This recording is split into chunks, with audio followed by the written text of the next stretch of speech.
Mga higala, kumusta? Napunta na itong tulumanon panglantaw sa kagabhion.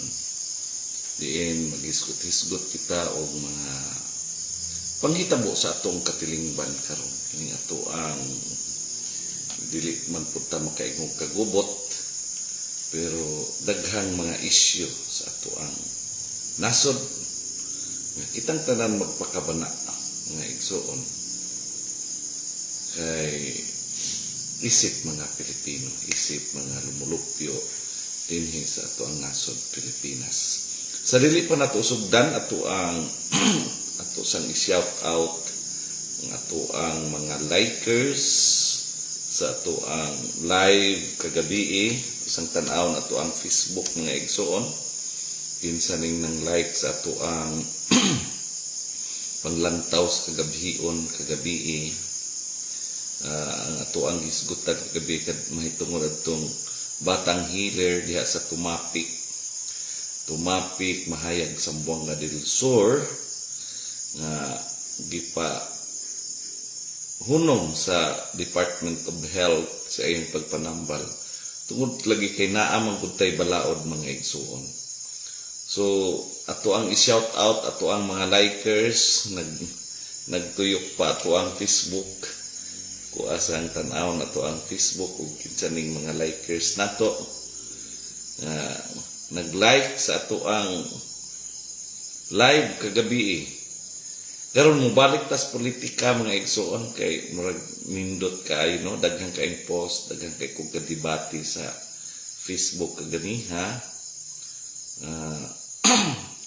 Nga na mong gina mga igsoon nagkalain-lain ang ato ang baruganan, pero wala na magpasabot nga wala ta makahiusa. Isip mga Pilipino na atay kaugalingong baruganan, atay kaugalingong idea o kaugalingong pagtuo kung unsa nga ato ang gibarugan no. Ang ato lang tan-awon ebidensya dili chismis. Kasagaran karon ang nag-circulate sa ato ang social media mga chismis sa politika, daghang kaayo no, kay ang uban hunger of power, tawag na sila mga hunger of power, sige pagdaot sa ato ang mga namunuan karon maong iniinyong igsoon nagpakabana usab aron mubarog pud ta kung unsa nga atong gituohan. Ining ato inyong igsoon mga higala nagbarog pinaagi sa mga ebidensya, mga facts nga atong mabasa, dili lang sa chismis diha sa Facebook, kundili mga ato ang mabasa diha sa balaod, diha sa so man ito ang Facebook nga di man mulihok no, itong bulaton nga mulihok nga itong Facebook mga higala kay sa naman hindi man mulihok, hinay man tingali ang signal. So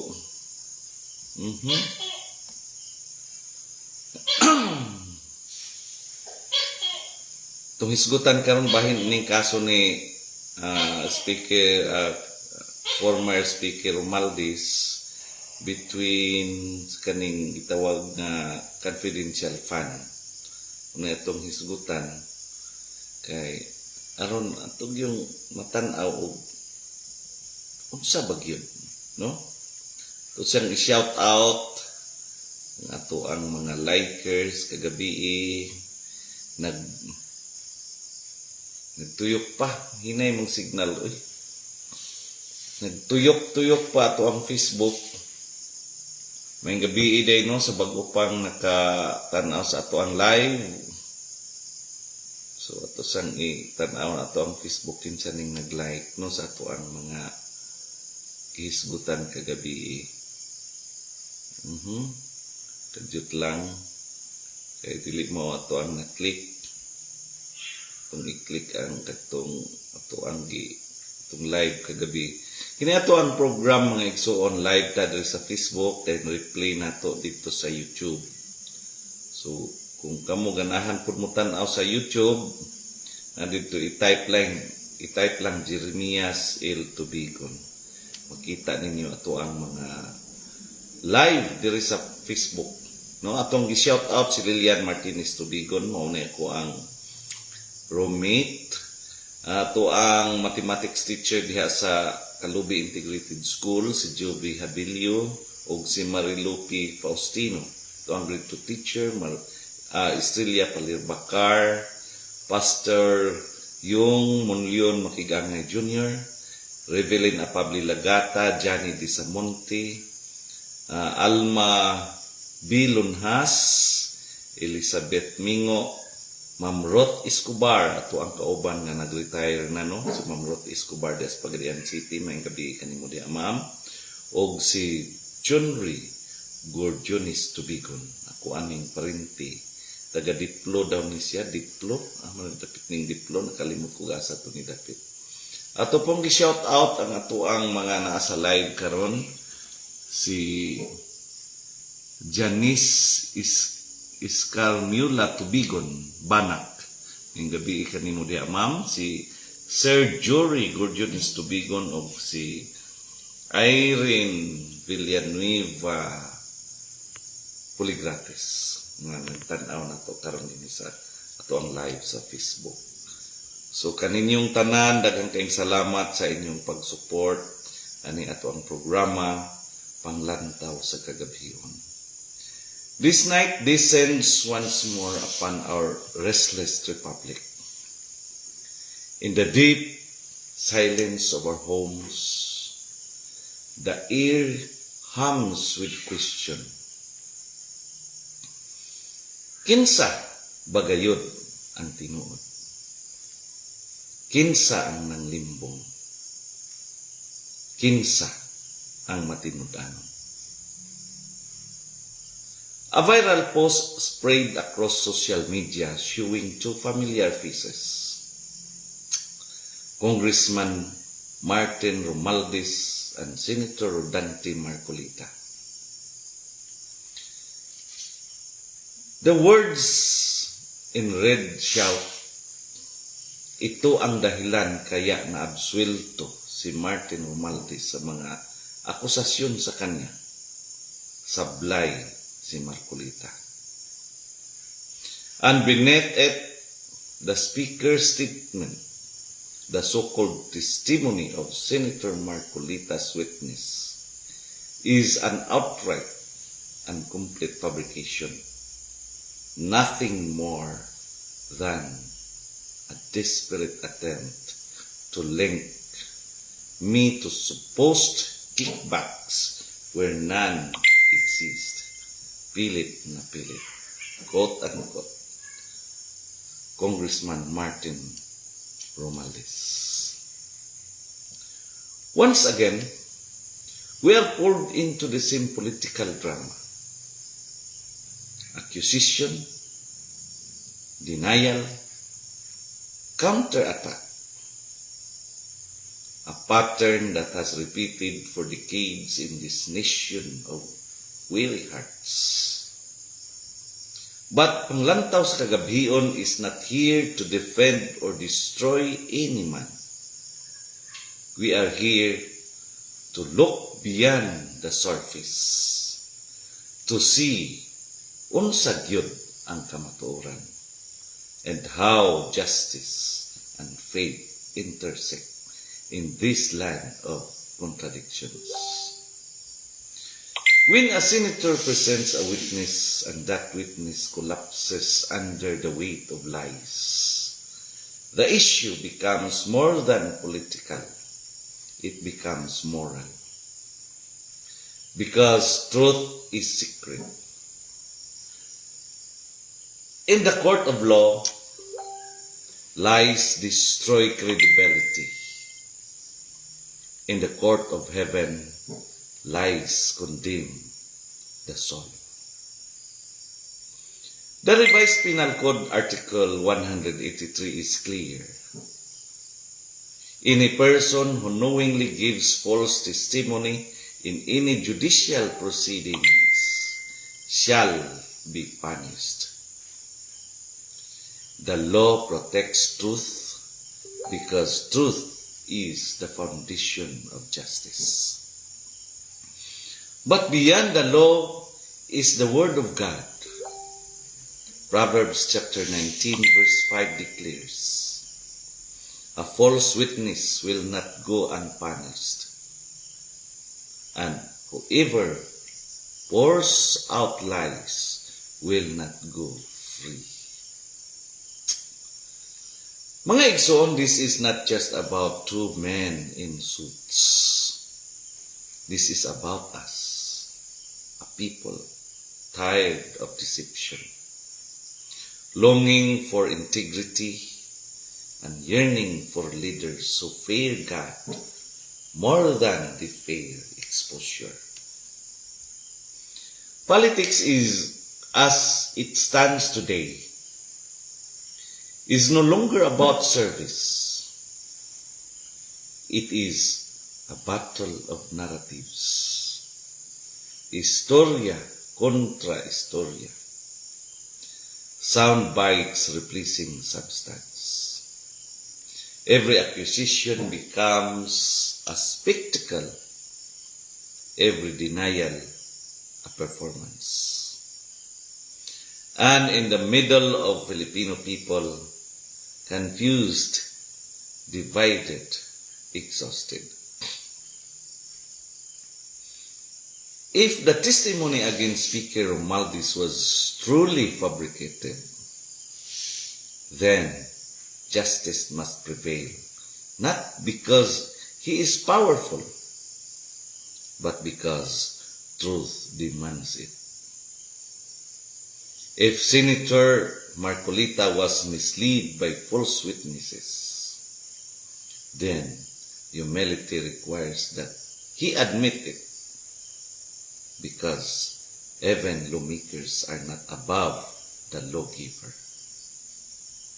In John chapter 8 verse 32, Jesus said, "Then you will know the truth, and the truth will set you free." But the freedom he spoke of was not political, it was spiritual.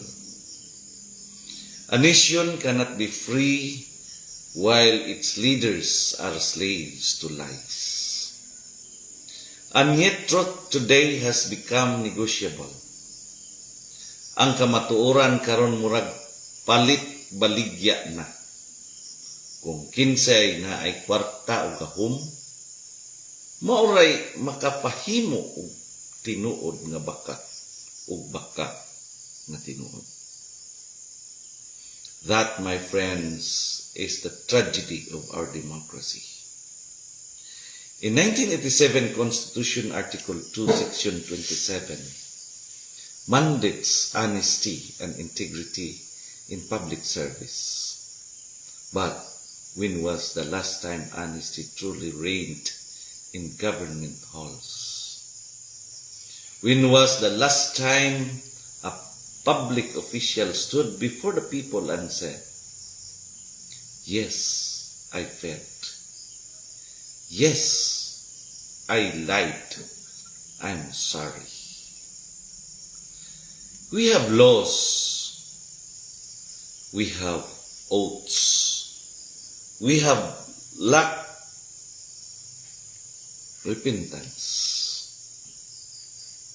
Isaiah chapter 59 verse 14 laments, "Justice is turned back, and righteousness stands afar off, for truth has fallen in the street, and equity cannot enter."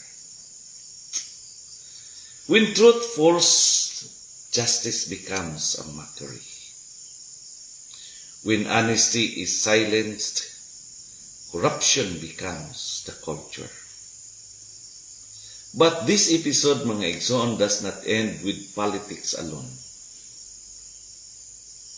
Let us widen our lanes to the spiritual dimension of leadership. In every society, the greatest danger is not a corrupt politician. It is a people who worship him. Ayaw ninyo himo ang Diyos ang inyong mga leader, nga mortal rapot sama nato. The moment we idolize politicians, we blind ourselves to their flaws. And when blindness reigns, deceit thrives.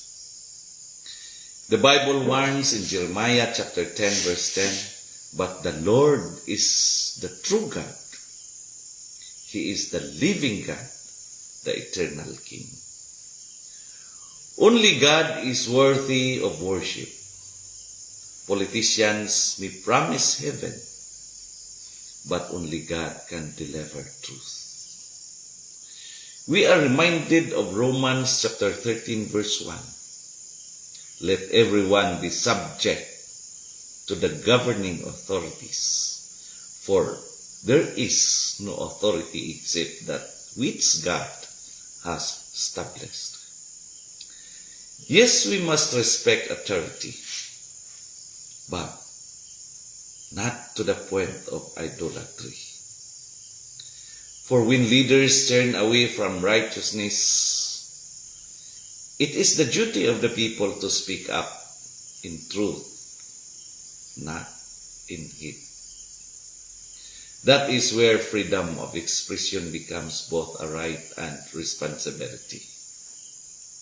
Article 3, Section 4 of our Constitution, we are guaranteed the freedom to speak, to write, to broadcast our views. But freedom, mga igsoon, is not license for falsehood. It is the duty to proclaim what is true and just. In this hour of moral confusion, panglantaw sa kagabhion calls the Filipino back to conscience. Let us not be blinded by partisan loyalty. Let us not allow political noise to drown the voice of righteousness. If Speaker Romualdez is indeed innocent, let his innocence shine through consistent integrity. If Senator Marcolita has erred, let him seek forgiveness and correction, because both are accountable not only to the people, but to the Judge of all the earth. For in the end, every political victory fades, but truth remains. Every headline dies, but justice endures. Every empire built on lies will crumble, but righteousness will stand forever. Ecclesiastes 12 verse 14 reminds us, for God will bring every deed into judgment, including every hidden thing, whether it is good or evil. So tonight I speak not only to the politicians but to every Filipino. Guard your heart against deception. Guard your tongue against falsehood. Guard your vote against manipulation. And guard your soul against the worship of men. For the real reform this country needs is not only in the halls of Congress, but in the conscience of its people. Mga igsoon, let us pray that truth will once again reign in our land. Let us hope that our leaders will once again fear God more than they fear scandal. Let us believe that righteousness can still rise from the ruins of corruption. Because the Philippines will only rise when truth becomes its foundation and justice its strength. Kini ang panglantaw sa kagabhion, diin ang kahayag nagadanha bisan pa sa kangitngit. Kini inyong higala o igsoon, alagad Jeremias Labajo Tubigon, Sa makausapa mo ingon, nga sa atong pagpangandoy ug matarong nga katilingban, ang kamatuoran gayud ang atong suga. Ug sa kangit-ngit sa kasaysayan, ang tinud-anay nga pamunuan ang labing hayag nga paglaom. This is panglantaw sa kagabihon, reminding you that truth is not political slogan. It is a divine standard. You're joining me tonight on Facebook and YouTube, where faith meets truth and truth confronts power. Daghang kayong salamat sa inyong pagtanaw, pagpaminaw. Shout out. Humananin ako gi-shout out ganiha. Ug ang Dios magapanalangin ug magapanalangin ug magapanalangin kanatong tanan. Maayong gabi.